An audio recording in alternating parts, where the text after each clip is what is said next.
जय हिंद। आज की इस वीडियो में हम बात करेंगे प्रकाश के बारे में। प्रकाश क्या होता है, प्रकाश किन चीज़ों से मिलकर बना होता है और प्रकाश की उत्पत्ति किस तरीके से हुई और प्रकाश के बारे में सबसे पहले किसने हमें बताया। तो आइए इस वीडियो में हम देखते हैं। तो देखिए यहाँ पे प्रकाश को हम इंग्लिश में लाइट बोलते हैं। क्या बोलते हैं बाबू? प्रकाश को हम इंग्लिश में लाइट बोलते हैं। प्रकाश, सबसे पहले हम ये समझते हैं कि प्रकाश क्या होता है। तो मैं यहाँ पे आपको समझाता हूँ। देखिए, प्रकाश जो है एक प्रकार की ऊर्जा, जो कि आपने 9th 10th क्लास में पढ़ा होगा। नहीं पढ़ा है तो आप यहाँ पे देख लीजिए कि जो प्रकाश है एक प्रकार की ऊर्जा है। ठीक है, प्रकाश एक प्रकार की एनर्जी है। प्रकाश की जो चाल होती है 3 × 10⁸ मीटर पर सेकेंड होती है। मतलब एक सेकंड में 3 लाख किलोमीटर ये क्या करता है, 3 लाख मीटर ये क्या करता है, ट्रेवल करता है यहाँ पे। ठीक है, इसको हम सी से रिप्रेजेंट करते हैं। ठीक है, लेकिन लगभग अगर जो हम प्रकाश की चाल देखें, ये एक्यूरेट प्रकाश की चाल नहीं है बाबू। अगर जो हम लगभग प्रकाश की चाल देखें तो लगभग प्रकाश की चाल होती है 2,99,792.458 मीटर पर सेकेंड होती है। मतलब एक सेकंड में इतना मीटर वो क्या करता है, ट्रेवल करता है। अगर जो प्रकाश का लगभग चाल यहाँ पे देखें। ठीक है, प्रकाश किन चीजों से मिलकर बना होता है? तो प्रकाश जो है हमारा फोटान से मिलकर बना होता है। फोटान एक प्रकार का कण है यहाँ पे। ठीक है, फोटान एक प्रकार का क्या है यहाँ पे, कण है, जिससे प्रकाश जिससे हमारा जो लाइट होता है उससे मिलकर बना होता है। फोटान में कोई द्रव्यमान नहीं होता। ठीक है, मतलब फोटान जो होता है वो मासलेस होता है, उसमें कोई भी आपको द्रव्यमान नहीं दिखेगा। मतलब जैसे हम लोगों के अंदर कुछ ना कुछ भार है, वो कुछ ना कुछ द्रव्यमान है। मतलब इस दुनिया में इतने आपके वातावरण में आसपास जितनी भी वस्तुएं दिख रही होंगी उसमें कुछ ना कुछ भार होगा, कुछ ना कुछ द्रव्यमान होगा। लेकिन प्रकाश ही एक ऐसा हम कह सकते हैं चीज है जिसमें न तो द्रव्यमान है न तो भार है। मतलब प्रकाश में न तो कोई द्रव्यमान है न तो कोई भार है। मतलब प्रकाश क्या है, मासलेस है, उसमें कोई भी द्रव्यमान नहीं है। अगर जो आप उसको हाथ में उठाओगे ना भैया तो पता नहीं चलेगा कि उसमें भार है, कुछ नहीं पता चलेगा। इसे लगता है हवा, लेकिन हम कह सकते हैं कि हवा में भार है। वो हवा से भी ज्यादा एकदम गया गुजरा है एकदम यहाँ पे। ठीक है, प्रकाश में द्रव्यमान नहीं होता जो कि मासलेस होता है। ठीक है, अब यहाँ पे जो फोटान होता है एक प्रकार का कण होता है और एक फोटान की जो ऊर्जा होती है वो एच म्यू के बराबर होती है यहाँ पे। ठीक है, जहाँ एच आपका प्लांक नियतांक है और जो एच का मान होता है 6.63 × 10⁻34 होता है और इसका मात्रक होता है जूल इंटू सेकेंड होता है। ठीक है, जहाँ ये आपका म्यू है जिसको हम बोलते हैं आवृत्ति, इसका जो एच म्यू है इसको हम बोलते हैं दहली आवृत्ति। ये चीज आपके 10th क्लास में यहाँ पे नहीं है। ठीक है, एच म्यू ये वाला आपका टॉपिक इसमें 10th क्लास में आपका नहीं है, ये आपको 12th क्लास में मिलेगा दहली आवृत्ति में। जो आइंस्टाइन का एक सूत्र यहाँ पे निकल के आता है =mc²। यहीं से आइंस्टाइन का एक समीकरण निकल के आता है =mc²। ये आइंस्टाइन का सबसे फेमस इक्वेशन है। ठीक है, =mc²। तो इस तरीके से हम प्रकाश के बारे में कुछ रोचक तथ्य यहाँ पे हमने समझा। अब एक चीज और यहाँ पे है, प्रकाश की चाल किस तरीके से नापी जाती है। तो प्रकाश की जो चाल है वो निकालने की एक विधि होती है जिसको हम बोलते हैं इंटरफेरोमेट्रिक बोलते हैं। हालांकि प्रकाश की चाल निकालने की यहाँ पे बहुत सारी विधियां हैं। ठीक है, कुछ सरल विधियां हैं, कुछ कह सकते हैं कुछ सरल हैं तो कुछ हार्ड है यहाँ पे। ठीक है, कुछ सरल भी हैं कुछ हार्ड भी हैं। ठीक, कोई दिक्कत यहाँ पे नहीं है। अब यहाँ पे हम आगे देखते हैं। प्रकाश के बारे में सबसे पहले बताने वाले जो साइंटिस्ट हैं उनका नाम था न्यूटन। लेकिन हम ऐसा नहीं बोल सकते कि न्यूटन ही सब कुछ बताया प्रकाश के बारे में, क्योंकि प्रकाश की खोज के बारे में यहाँ पे बहुत सारे वैज्ञानिकों का योगदान है। लेकिन प्रकाश के बारे में सबसे पहले सोचा कौन था? तो न्यूटन भाई साहब थे। ये हर जगह घुसे रहते हैं, मैथ है, फिजिक्स है, केमिस्ट्री है, कहीं भी देख लिए ये न्यूटन भाई साहब हाले ही रहते हैं उसमें यहाँ पे। ठीक, कोई दिक्कत नहीं है। अब हम आगे देखते हैं। देखिए, ये हमारा सन है, ये हमारा यहाँ पे एक सन है, सूर्य है। ठीक है, अब सन से हमारा क्या निकलता है भैया, फोटान। जो हमारा प्रकाश की किरण निकलती है और वह जो प्रकाश की किरण होती है वो फोटान के रूप में निकलती है यहाँ पे। ठीक है, जो प्रकाश की किरण होती है वो फोटान के रूप में निकलती है। तो मान लेते हैं जो प्रकाश की एक किरण इस तरीके से क्या हो रही है, निकल रही है, और ये जो प्रकाश की किरण है इसके अंदर क्या पाए जाते हैं भैया, छोटे छोटे फोटान पाए जाते हैं। क्या पाए जाते हैं, छोटे छोटे यहाँ पे इस तरीके से छोटे छोटे क्या पाए जाते हैं, फोटान पाए जाते हैं। फोटान एक प्रकार का पार्टिकल है, मतलब कण है, जो ऊर्जा के बंडलों के रूप में चलते हैं भैया। किसके रूप में चलते हैं, ऊर्जा के बंडलों के रूप में चलते हैं। और मैंने आपको बताया कि एक ऊर्जा के बंडल मतलब एक फोटान में आपकी कितनी ऊर्जा होती है, एच म्यू की ऊर्जा होती है। कितनी ऊर्जा होती है, एच म्यू ऊर्जा होती है। ठीक है, ये एक प्रकार की क्या है, एनर्जी है। जैसे मैं फॉर एग्जांपल यहाँ पे देख लीजिए, एक अंग्रेज भाई साहब इंडिया घूमने आए।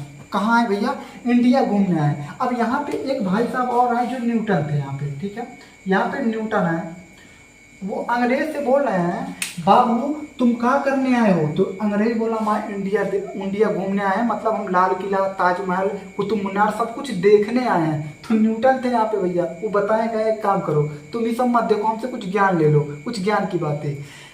अब वो जो अंग्रेजवा था वो बोला कहा ज्ञान की बातें आप देंगे भाई? तो अंग्रेज बोला आप दीजिए ज्ञान की बात, हम लेना चाहते हैं। तो यहाँ से न्यूटन बोला भैया तुमको धूप लग रही है क्या? उसने कहा हाँ बिल्कुल हमको धूप लग रही है। कितनी धूप लग रही है? अब अंग्रेज तो मूर्ख खजुआने लगा, भैया कितनी धूप लग रही है भाई, हमको तो नहीं पता कितनी धूप लग रही है। मतलब न्यूटन कहना चाहता है कि तुम कितना एनर्जी फील कर रहे हो जो कि प्रकाश से तुम्हारे सर पर पड़ रही है, ठीक है। अब यहाँ से अंग्रेज ने बोला कि भैया तुम हमको थोड़ा सा समझाओ, तुम कहना क्या चाहते हो? तो यहाँ से न्यूटन ने बोला हम तुमको बता रहे हैं एक चीज, तुमको हम बता रहे हैं कि जो प्रकाश है सूर्य से जो चलने वाली प्रकाश की किरणें होती हैं वो फोटान के रूप में चलती हैं। किसके रूप में चलती हैं भैया? फोटान के रूप में चलती हैं। और ये जो फोटान होता है उसमें h म्यू की एनर्जी होती है। अब अंग्रेज को कुछ समझ में नहीं आ रहा, भाई क्या बोला ये काल अपना जलवा बिखेरा, हमको तो कुछ समझ में नहीं आ रहा है। तो अब न्यूटन बोला था तू बकलोल है एकदम, तो कुछ नहीं समझेगा, अभी चलेंगे, छोड़ो उनको।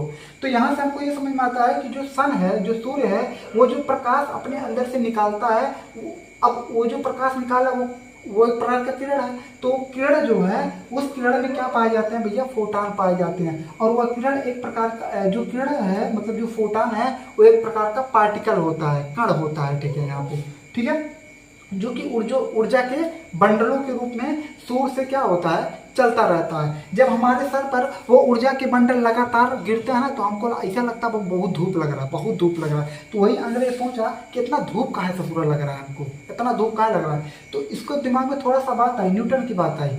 अच्छा, मतलब वो कहना चाहता था कि जो तुमको धूप कहाँ लग रहा है, क्योंकि प्रकाश से मतलब सूर्य से प्रकाश हमारे ऊपर, सूर्य से प्रकाश की जो किरणें हैं वो लगातार हमारे ऊपर गिर रही हैं। और उस किरणों में कौन छुपा है भैया? फोटान छुपा है, कुछ एनर्जी लेकर। कितनी एनर्जी लेकर? h म्यू एनर्जी लेकर। यहाँ पे कितनी एनर्जी लेकर? h म्यू एनर्जी लेकर। और जो h म्यू एनर्जी में जो h का मान होता है उसको हम बोलते हैं प्लांक नियतांक। प्लांक भी एक साइंटिस्ट का नाम है। यहाँ पे h का मान इतना होता है यहाँ पे, ठीक है, कोई दिक्कत नहीं है। अब हम आगे देखते हैं, देखिए जब यहाँ पर प्रकाश के बारे में इतनी सारी बातें पता हुई कि प्रकाश कण है, प्रकाश फोटान से मिलकर बना होता है, प्रकाश की चाल इतनी होती है, प्रकाश को नापने की विधि इतनी होती है, जब इन सभी बातों के बारे में प्रकाश के बारे में पता चला तो इस क्षेत्र में दो वैज्ञानिक आपस में लड़ गए। उन्होंने कहा नहीं तुम कुछ गलत बोल रहे हो, और वो बोला नहीं तुम कुछ गलत बोल रहे हो। तो आओ हम समझ लेते हैं कि ये दोनों क्या आपस में बता रहे हैं कि आप दोनों गलत बोल रहे हो।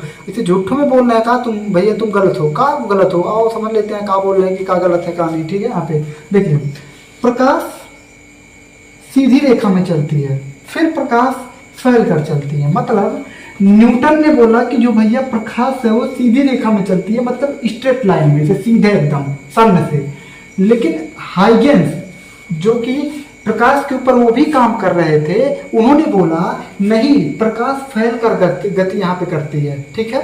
अब आओ हम समझते हैं। न्यूटन ने कहा तुम हमको प्रूफ के साथ बताओ कि प्रकाश सीधी रेखा में किस तरीके से गति करती है, ठीक है। और न्यूटन ने हाइगेंस से बोला अच्छा तुम हमको ये बताओ, तो हमको ये बतावा कि जो प्रकाश है वो फैल कर कैसे गति करता है, ठीक है। तो उन्होंने एक छोटा छोटा एक्सपेरिमेंट किया, छोटा छोटा एकदम। आइए इन छोटे एक्सपेरिमेंटों को बहुत ध्यान से समझ लेते हैं, ठीक है। बहुत आसान एक्सपेरिमेंट है, इसमें कोई भी दिक्कत नहीं होगी आपको। आइए देखते हैं। देखिए हाइगेंस ने न्यूटन को चैलेंज किया कि भैया तुम हमको ये बताओ कि प्रकाश सीधी रेखा में किस तरीके से गति करती है। तो न्यूटन ने कहा पहले मेरा एक्सपेरिमेंट देखो, ठीक है, फिर अपना एक्सपेरिमेंट दिखाना, मैं प्रूव करूंगा। तो उसने क्या किया, न्यूटन भाई साहब यहाँ पे आए, ठीक है, न्यूटन भाई साहब यहाँ पे आए, ठीक है, एकदम गज्जिन बार लेके भैया, बड़े बड़े बार लेके न्यूटन भाई साहब आए। न्यूटन ने कहा प्रकाश सीधी रेखा में करती है, तो उन्होंने एक लाइट सोर्स लिया यहाँ पे, ठीक है। यहाँ पे उन्होंने एक प्रकाश स्रोत लिया जिसको हम लाइट सोर्स बोलते हैं, ठीक है। एक लाइट सोर्स लिया, उसमें से प्रकाश की किरण को चलाया। अब वह प्रकाश की किरण किस रूप में निकली उनको नहीं पता, लेकिन उन्होंने माना कि जो प्रकाश की किरण निकल रही है वो सीधी रेखा में निकल रही है। यहाँ पे देख सकते हैं, यहाँ पे प्रकाश ये प्रकाश स्रोत है जो कि प्रकाश सीधी रेखा में इस प्रकाश स्रोत से निकल रही है। ठीक, उन्होंने कहा यहाँ पे आपको दिख रहा होगा दोनों तरफ। अब यहाँ पे एक चीज और है, ये भाई साहब ना लुक्का छिपान खेलत रहे। ठीक, मतलब ये क्या कर रहे थे, एक घर में छिप कर एक कोने में जाके बैठ गए ये। अब इनको इन तक प्रकाश की किरण को हमें पहुंचाना है, इसमें भी और इसमें भी, दोनों केसों में यही बात है कि हमको प्रकाश किरण इन तक पहुंचाना है। ठीक, अब ये घर है भैया, पूरा बंद कमरा है, लेकिन यहाँ पे छोटा छोटा एक दीवार खोला गया है, यहाँ पे छोटा छोटा, जिससे प्रकाश अंदर क्या कर सके, प्रवेश कर सके, कोई दिक्कत नहीं है। अब आगे देखते हैं। न्यूटन ने बोला प्रकाश क्या है भैया, सीधी रेखा में गति करती है।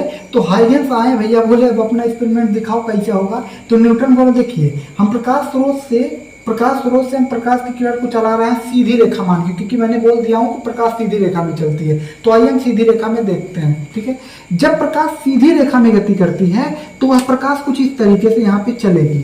ठीक है, यहाँ पे आगे ध्यान से देखिएगा, प्रकाश यहाँ पे चलेगी। ठीक है, अब देखिए हाइगेंस हंस दिया, बहुत तेज हंसा हाइगेंस, ध्यान से समझना है आपको बाबू। ठीक है, हाइगेंस बहुत तेज हंसा, उसने कहा तुमने प्रकाश स्रोत से प्रकाश की किरण को सीधी चलाया और वह इस दीवार पे आकर क्या हो गई, मतलब पूरी तरीके से दीवार में आके रुक गई, मतलब दीवार में आके छुप गई। प्रकाश कहीं तो जा ही नहीं रहा, मतलब यहाँ तक आदमी तो पहुंचने का कोई सवाल नहीं है। जो प्रकाश यहीं यहाँ पे कुल आए के वीडियो पे खत्म हो गया तो यहाँ तक तो पहुंचा ही नहीं सकते आप। उसने कहा धैर्य रखो, सब्र करो, अब देखो कैसे होगा। प्रकाश सीधी रेखा में गति करती है, इस पॉइंट पे आई, क्योंकि यह पॉइंट क्या है, अदीप्त है। क्या है, अदीप्त है। ठीक है, मतलब ये खुरदुरा सतह है जिसमें प्रकाश आकर पूर्ण रूप से क्या हो गया, उसी पे एकत्रित होकर खत्म हो गया वहीं पे। मतलब ये जो सतह है प्रकाश को पूर्ण रूप से सोख लिया अपने अंदर, कहीं भेजा ही नहीं। अब न्यूटन बहुत चालाक था, वो क्या किया, एक दर्पण लेके आया, जो कि अभी हम आगे पढ़ेंगे दर्पण के बारे में फुल रूप से। ठीक है, मतलब पूरी जानकारी दर्पण के बारे में लेंगे। ठीक, तो उसने एक दर्पण लाया, एक शीशा लाया। ठीक, अपने घर में बाल झाड़ता था कुछ इस तरीके से, उसने एक शीशा लाया, उस शीशा ला के ना वो यहाँ पे रख दिया, यहाँ पे शीशा को लाकर क्या कर दिया, यहाँ पे ला के रख दिया। अब जब शीशा को यहाँ पे लाया ना तो प्रकाश उस शीशा पे पड़ी। अब वो जो प्रकाश सीधा उस शीशा पे पड़ी, तो प्रकाश शीशा पे गिरने के बाद ना उसकी जो दिशा थी वो मुड़ गई। वो दिशा कुछ इस तरीके से क्या हो गई, यहाँ पे आके मुड़ गई। ठीक है, इस तरीके से प्रकाश की जो दिशा है शीशा पे पड़ने के बाद मुड़ गई पूरा। ठीक है, आप जब छोटे होंगे तो आपने एक्सपेरिमेंट किया होगा, छोटा सा एक्सपेरिमेंट किया होगा, टूटा फूटा आप कांच लिए होंगे, जो कि आपके जो शीशा है उसको आप लिए होंगे, और बाहर जाके ना प्रकाश मतलब जो सूरज है उसके सामने इसी से करते हैं, तो वो जो उसका रोशनी मतलब जो सूर्य से निकलने वाली प्रकाश की किरणें इस कांच से टकरा कर किसी एक पॉइंट पर जाके क्या होते हैं, फोकसित होती हैं। अब जब उसको हिलाएंगे ना तो ये भी मतलब इसका जो सूर्य प्रकाश है उस कांच पे पड़ता है, तो जिस पॉइंट पे जाके गिरेगा उस पॉइंट को अगर जो आप मतलब अगर शीशे को डगमगाओगे तो वह पॉइंट भी अपने आप में डगमगाएगा। तो हम क्या बोलते हैं कि जो कांच है वो चमक रहा है, ना कांच ना चमक रहा है, उस पर जो प्रकाश की किरणें पड़ रही है ना उसके द्वारा वो कांच ही चमक रहा है। ठीक, कांच नहीं चमक रहा है, वो प्रकाश द्वारा ही कांच चमक रहा है यहाँ पे। ठीक, अब यहाँ पर भी वही केस हुआ, यहाँ केस हुआ था यहाँ पे। अब न्यूटन फिर दौड़ से गया, यहाँ पर भी एक प्रकाश किरण रख दिया, सॉरी यहाँ पर भी एक कांच रख दिया, एक शीशा रख दिया, दर्पण रख दिया, तो फिर प्रकाश की किरण यहाँ पे जाके टकराई। अब जब यहाँ पर दर्पण रखा गया तो वह प्रकाश आसानी से यहाँ तक पहुंच गया। यहाँ पे न्यूटन का जो एक्सपेरिमेंट था वो पूरा सफल न्यूटन हंस दिया, अरे भैया हम तो कर दिए, अब आप करके दिखाओ। तो हाइगेंस भी कम चालाक नहीं तो बहुत होशियार था वो। उसने कहा भैया तुम हमको ये बताओ, तुम एक शीशे की सहायता से, कांच की सहायता से तुम इस वस्तु तक प्रकाश पहुंचा पाए और हम आपकी मेहनत को सलाम करते हैं, बिल्कुल सलाम करते हैं, आपने बहुत अच्छा काम किया। लेकिन अब हमारा नियम तो सुनिए, हम बोल रहे हैं कि प्रकाश फैलकर गति करता है। अब हम इस वस्तु तक मतलब इस व्यक्ति तक हमें अपना प्रकाश स्रोत जो प्रकाश किरण निकाल रहा है वो यहाँ तक पहुंचाना है। मतलब इस स्रोत से जो प्रकाश की किरणें निकल रही हैं, तुम बोल रहे हो फैल कर गति कर रही हैं, हमें यहाँ तक पहुंचाना है। तो किस तरीके से पहुंचाएंगे, तो देखिए कैसे पहुंचाएंगे।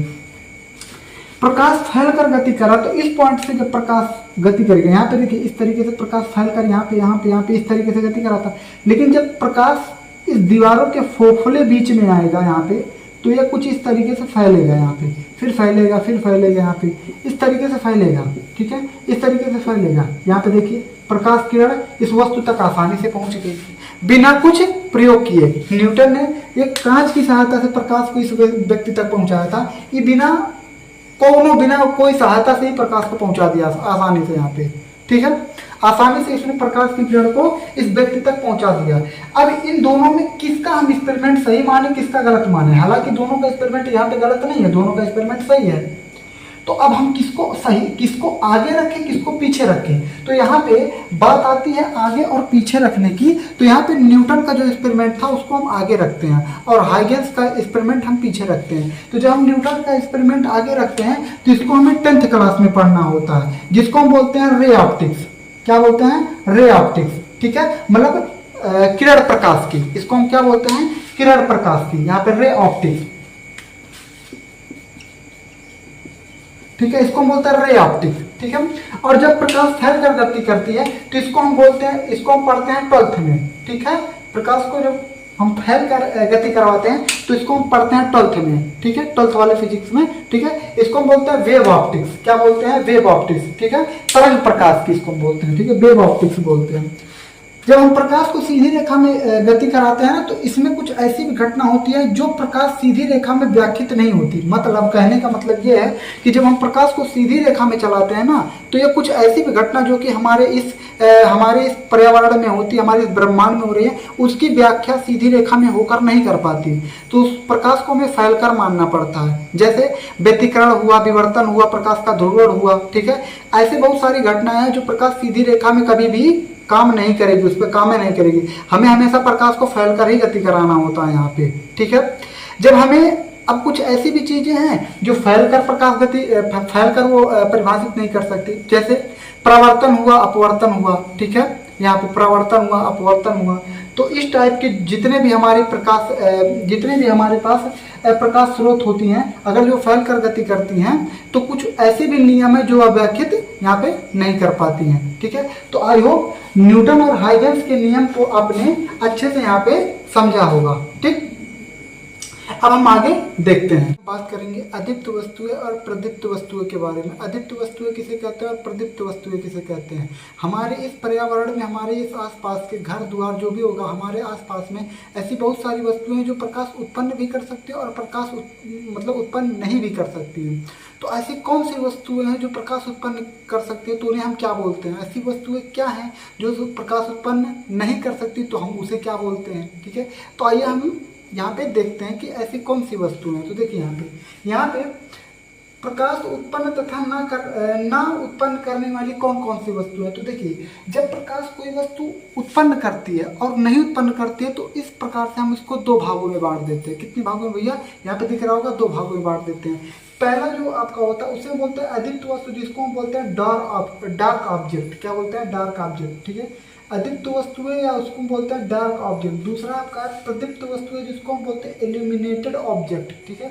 इसको इंग्लिश में क्या बोलते हैं? इल्यूमिनेटेड ऑब्जेक्ट, ठीक है। तो डार्क ऑब्जेक्ट क्या होता है? वे वस्तुएं जो स्वयं, यहाँ पे आपको डार्क थोड़ा सा दिख भी रहा होगा, यहाँ पे मैं थोड़ा सा स्वयं लिया है, ठीक है। यहाँ पे वे वस्तुएं जो स्वयं या खुद कह सकते हैं प्रकाश नहीं उत्पन्न कर सकती, ठीक है। ऐसी वस्तुएं जो प्रकाश खुद नहीं उत्पन्न कर सकती, जैसे मैं, फॉर एग्जाम्पल मैं प्रकाश उत्पन्न नहीं कर सकता, लेकिन मैं कुछ ऐसी चीजें बना सकता हूँ जिससे प्रकाश उत्पन्न हो सकती है, ठीक। मतलब मैं अपने अंदर से तो प्रकाश उत्पन्न नहीं कर सकता भाई, लेकिन हाँ मैं कुछ ऐसी चीजें बना सकता हूँ जिससे प्रकाश उत्पन्न हो सकती है, ठीक है। जैसे बल्ब हमने नहीं बनाया है, हमने तो नहीं बनाया, लेकिन हमारे जैसा कोई बल्ब बनाया होगा यहाँ पे, ठीक। जैसे फॉर एग्जाम्पल में आप यहाँ पे ले लीजिएगा लकड़ी, कुर्सी, मेज, पंखा, पेन, साइकिल, दरवाजा, लोहा, शीशा, ठीक है, कंघी, ऐसे बहुत सारे एग्जाम्पल है। टंगा हुआ झोरा, ठीक है, सब्जी, आलू हुआ, प्याज हुआ, बैगन हुआ, भाटा हुआ, ठीक है। ऐसी बहुत सारी एग्जाम्पल है जो अदीप्त वस्तुओं पर फिट बैठती है, ठीक है। यहाँ पर जैसे मेज हुआ, यहाँ पर ये लकड़ी है जिसको हम बोटा भी बोलते हैं, ठीक है। यहाँ पे सुई है जिसको हम सिलोचन बोलते हैं, यहाँ पे सुई है, ठीक है। सुज्जा जिससे बोरी सिली जाती है, बोरा भी एग्जाम्पल ले सकते हैं, ठीक है। पर्दा हुआ, ठीक है, शटर हुआ, दरवाजा हुआ, दरवाजे का कुंडी हुआ, ठीक है, सीढ़ी हुआ। तो ये सब कैसी वस्तुएं हैं? ये सब अदीप्त वस्तु जिसको हम बोलते हैं डार्क ऑब्जेक्ट, ठीक है। ऐसी बहुत सारी एग्जाम्पल है यहाँ पे, ठीक। दूसरा है आपका प्रदीप्त वस्तुएं जिसको हम बोलते हैं इल्यूमिनेटेड ऑब्जेक्ट, ठीक है। वे वस्तुएं जो स्वयं खुद मतलब स्वयं या खुद प्रकाश उत्पन्न कर सकती हैं। मतलब ऐसी वस्तुएं जो स्वयं या खुद से प्रकाश उत्पन्न कर सकती हैं उसको हम बोलते हैं प्रदीप्त वस्तुएं। क्या बोलते हैं भैया? प्रदीप्त वस्तुएं। जैसे बल्ब हुआ, सूर्य हुआ, चंद्रमा हुआ, पारा हुआ। ठीक है, पारा को हम उसको चिन्ह के रूप में दिखाएं, अगर जो सिंबल के रूप में, तो उसको हम एचजी से दिखाते हैं। बैटरी हुआ, हीटर हुआ, ऐसे बहुत सारी एग्जाम्पल हैं जो प्रकाश स्वयं उत्पन्न कर सकती है यहाँ पे। ठीक है, जैसे यहाँ पे अभी ये डार्क दिख रहा होगा, ये डार्क कौन दिखा रहा है भैया? ये बल्ब। बल्ब क्या है? हमारा प्रदीप्त वस्तुएं हैं। ठीक है, यहाँ पे मोबाइल का टॉर्च भी हमारा प्रदीप्त वस्तु है। मोबाइल आपका अदीप्त वस्तु है। मोबाइल आपका अदीप्त वस्तु है। यहाँ पे मोबाइल आपका अदीप्त वस्तु है। ठीक है, लेकिन मोबाइल तो आपका अदीप्त वस्तु है, लेकिन मोबाइल के ऊपर जो लगा शीशा है, कह सकते हैं जो उसका डिस्प्ले है, वो आपका क्या है? प्रदीप्त वस्तु है। ठीक है, मोबाइल का टॉर्च भी प्रदीप्त वस्तु है यहाँ पे। ठीक है, यहाँ पे ठीक। देखिए बल्ब पूरी तरीके से यहाँ पे बल्ब पूरी तरीके से प्रदीप्त नहीं होता है यहाँ पे। ठीक है, उसमें अदीप्त और प्रदीप्त दोनों मिश्रित होता है। ठीक है, जैसे यहाँ पे एक बल्ब है, इसका ये ऊपर का ये तंतु है, इसको बोलते हैं तंतु। क्या यह तंतु प्रकाश उत्पन्न कर पा रहा? नहीं, तो ये हमारा हो जाएगा अदीप्त। भैया हम बल्ब को पूर्ण रूप से नहीं बोल सकते कि भैया पूरी तरीके से अदीप्त है यहाँ पे, सॉरी प्रदीप्त है यहाँ पे। पूरी तरीके से तो हमको उसको प्रदीप्त एल्यूमिनेटेड बोल नहीं सकते, क्योंकि वो पूर्ण रूप से तो भैया प्रकाश उत्पन्न नहीं कर रहा है। तो बहुत मतलब हम कह सकते हैं बल्ब का ये जो फिलामेंट पार्ट है, ये फिलामेंट है, ये जो फिलामेंट पार्ट है, यही पार्ट तो आपका प्रकाश उत्पन्न करने में सहयोग दे रहा है। हम खाली इसको प्रदीप्त वस्तुएं बोलेंगे, पूरे बल्ब को हम अप्रदीप्त वस्तुएं नहीं बोल सकते। यहाँ पे ये ऊपर का जितने पार्ट है, शीशा आपका, ये सब आपका क्या है? अदीप्त वस्तु है। खाली ये जो तंतु है ये आपका प्रदीप्त वस्तु है। जैसे यहाँ पे टॉर्च है, टॉर्च पूरी तरीके से प्रदीप्त नहीं है, इसमें अदीप्त और प्रदीप्त दोनों का मिश्रण है।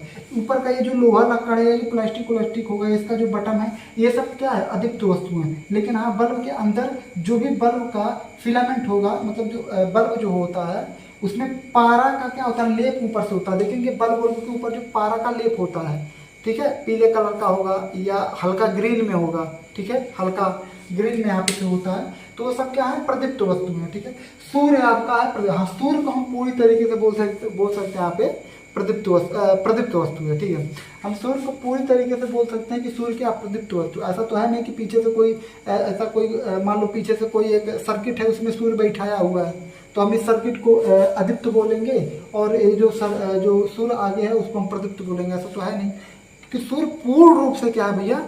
प्रदीप्त है। यहाँ पे एक एग्जाम्पल हो लीजिए, चंद्रमा।